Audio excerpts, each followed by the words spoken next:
நான் சொல்லவே தேவையில்லைங்க. அம்புட்டு ருசியாக இருந்துச்சு. நீங்களும் ஒரு முறை கண்டிப்பாக ட்ரை பண்ணி பாருங்கள். ஒரு மிக்ஸி ஜாரில் 5-6 முந்திரி பருப்பு, 1 ஸ்பூன் சோம்பு, 1 ஸ்பூன் கசகசா சேர்த்து தனியாக அரைச்சி எடுத்து வச்சுக்கோங்க.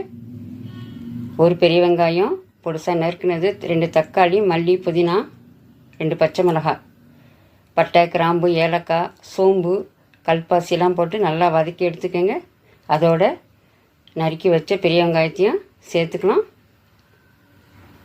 தேவையான அளவு சால்ட், 2 தக்காளி நல்லா குலைவாக வெந்துருச்சு. 2 உருளைக்கிழங்கு பொடிசாக நறுக்குனதை சேர்த்துக்கிறேன். என்னோடய சேனலை மறக்காமல் சப்ஸ்கிரைப் பண்ணிக்கோங்க, கமெண்ட் பண்ணுங்கள், லைக் பண்ணுங்கள். 1 ஸ்பூன் இஞ்சி பூண்டு விழுது,